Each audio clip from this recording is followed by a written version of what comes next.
Ce rassemblement a un nom symbolique fort. Le Canada est en feu. Les manifestants réunis ici se disent non partisans et exhortent les chefs des principaux partis à prendre des actions immédiates contre les changements climatiques. Selon eux, on n'entend pas assez parler de ces enjeux environnementaux lors de cette campagne électorale. Donc il faut complètement éliminer les combustibles fossiles. Ce n'est pas acceptable. Le GIEC a rendu très clair le fait que ce sont vraiment la manifestation la plus évidente du changement climatique.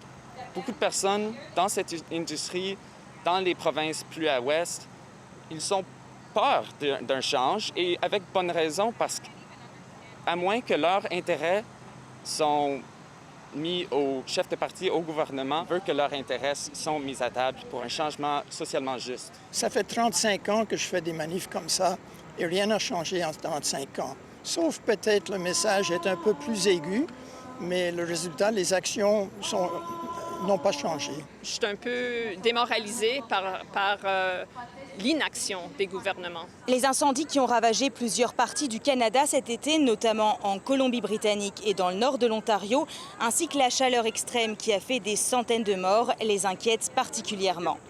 J'ai peur qu'il y ait des incendies, donc j'ai peur que ce qui s'est produit en Colombie-Britannique va se reproduire près de chez moi. Il parlait beau, Justin Trudeau, mais des années plus tard, on achète un pipeline, c'est vraiment un message que je ne comprends pas et je ne suis pas d'accord et je n'ai pas vu les autres partis agir non plus. La fiscalité ne prête pas attention à la différence des actions qui font bien à la planète ou qui font mal. Ils espèrent bien que les enjeux environnementaux seront enfin au cœur des débats des chefs de mercredi et jeudi soir. Et si on ne fait pas ça, on sera ici 30 ans plus tard, vous aurez mon âge ou même moins, et il y aura des entrevues avec les mêmes paroles, sauf qu'il fera plus chaud. Ici Camille Feyerheisen, Radio-Canada, Toronto.